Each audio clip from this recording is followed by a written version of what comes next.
జై శ్రీరామ్, వందే మాతరం. నేను మీ పులమో నరసింహులు. మీరు చూస్తున్నది విశ్వం యాత్ర తెలుగు యూట్యూబ్ ఛానల్.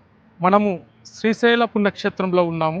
ఇది ఆంధ్రప్రదేశ్లోని నంద్యాల జిల్లా దట్టమైన నల్లమల్ల అడవులలో కృష్ణానది తీరాన ఉన్నటువంటి పవిత్ర పుణ్యక్షేత్రం, ప్రాచీనమైనటువంటి దేవాలయం. ఇక్కడ పరమశివుడు స్వయంభూగా వెలిసి ఉన్నాడు. ఇక్కడ స్వామివారిని మల్లికార్జున స్వామిగా కొలుస్తూ ఉంటారు. 12 జ్యోతిర్లింగాలలో ఒకటైనటువంటి శ్రీశైల పుణ్యక్షేత్రం ఇది. 18 శక్తిపీఠాలలో ఇక్కడ ఒక శక్తిపీఠంగా ఉన్నది. బ్రహ్మరంభ మాతగా ఇక్కడ కొలుస్తూ ఉంటారు. శైవ శక్తి క్షేత్రాలుగా ఇక్కడ కొలుస్తూ ఉన్నారు. అదే రకంగా ఇక్కడ ప్రాధాన్యతమైనటువంటి విశేషాలు ఏమిటంటే మల్లికార్జున స్వామి, బ్రహ్మరాంబిక దేవి, డ్యాము, శిఖరేశ్వరము, సాక్షి గణపతి ఇవన్నీ ఉన్నాయి ఇక్కడ. ఇవన్నీ కూడా మీకు ముందు ఈ వీడియో ద్వారా మీకు చూపించడం జరుగుతుంది. గుడి లోపల వీడియో తీయడానికి అవకాశము లేకపోవచ్చు, సాధ్యమైనంత వరకు ప్రయత్నం చేస్తాం. మిగతా గుడి వెలుపల ఉన్నటువంటి అంశాలు అయితే మీకు వీడియో ద్వారా తెలియజేయడానికి ప్రయత్నం చేస్తాం.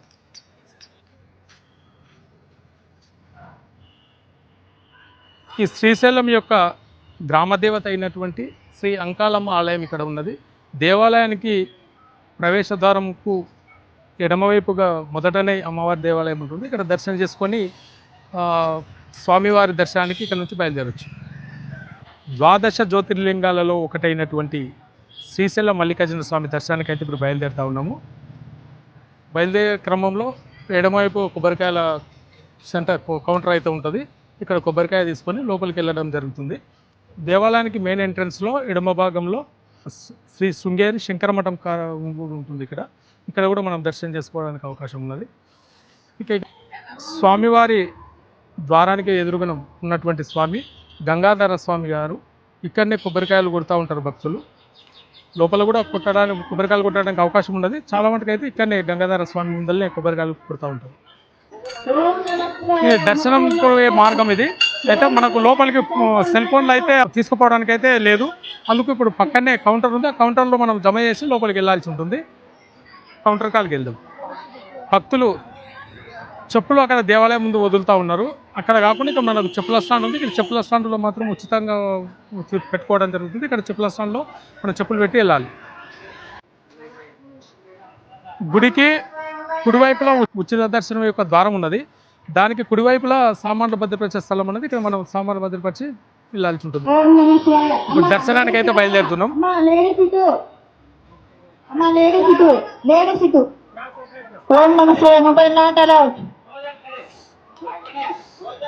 చెప్పులు అయితే ఇక్కడ వదులుతూ ఉన్నారు. ఇట్లా వదలకూడదు. లోపల స్టాండ్ ఉంటుంది. స్టాండ్లో మాత్రమే వదలాలి.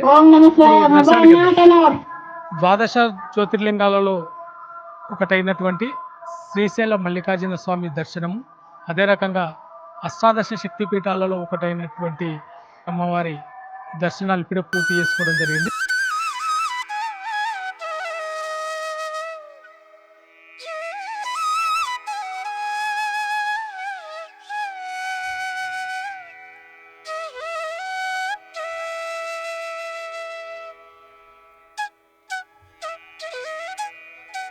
శ్రీశైల గర్భగుడికి ఉత్తర రాజగోపురం ఏదైతే ఉంది, ఈ ఉత్తర రాజగోపురము ఛత్రపతి శివాజీ మహారాజు గారు నిర్మాణం చేయడం జరిగింది. ఇప్పుడు ప్రస్తుతానికి రాజగోపురానికి శివాజీ గోపురంగా పడకలో పిలవడం జరుగుతుంది. 1700వ శతాబ్దంలో ఈ గోపురాన్ని అయితే నిర్మాణం చేసినట్లు చారిత్రక ఆధారాలు అయితే మనకు కనిపిస్తూ ఉంది.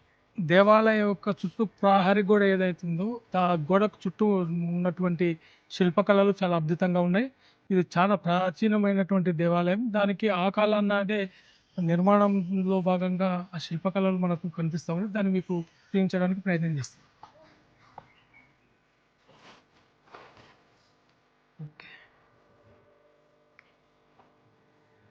ఈ శిల్పకళలు అయితే మనకు చాలా అద్భుతంగా ఉన్నాయి.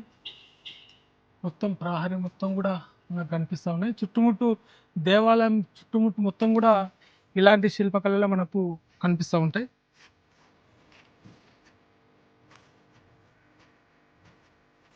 ఇవి మాడవీధులు. ఈ మాడవీధులలో స్వామివారిని ఊరేగింపు చేస్తున్న క్రమంలో భక్తులు చూడడానికి సౌకర్యంగా అక్కడ మెట్ల రూపకంగా నిర్మాణం చేశారు. అక్కడ కూర్చొని భక్తులు అయితే ఈ మాడవీధుల్లో జరుగుతున్నటువంటి ఊరేగింపునైతే చూడడానికి అవకాశం ఉంది. దర్శనం చేసుకొని ఈ పశ్చిమ ద్వారం ద్వారా బయటికి రావడం జరుగుతుంది. ఆడ వచ్చే క్రమంలో ఆడ ప్రసాదం వితరణ ఉంటుంది. ఇట్లా ముందరకు పోయినట్టయితే స్ట్రేటులో అన్నదాన సత్రం ఉంటుంది. అన్నదాన సత్రం దాని పక్కనే లడ్డు ప్రసాదాల విక్రయ కేంద్రం కూడా ఉన్నది.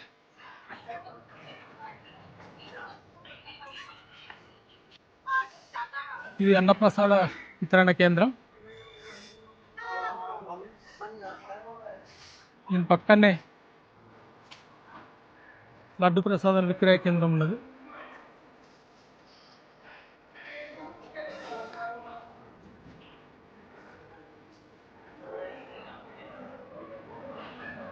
ప్రసాద వితరణ కేంద్రాలు. లడ్డు అయితే చిన్న లడ్డు 20 రూపాయలు ఉన్నది.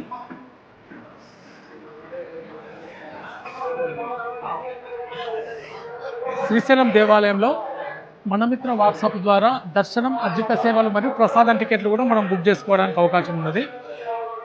వీటికి రాకుంటే ముందే ఈ వాట్సాప్ ద్వారా మనం టికెట్లు అయితే బుక్ చేసుకోవడానికి అవకాశం ఉంది.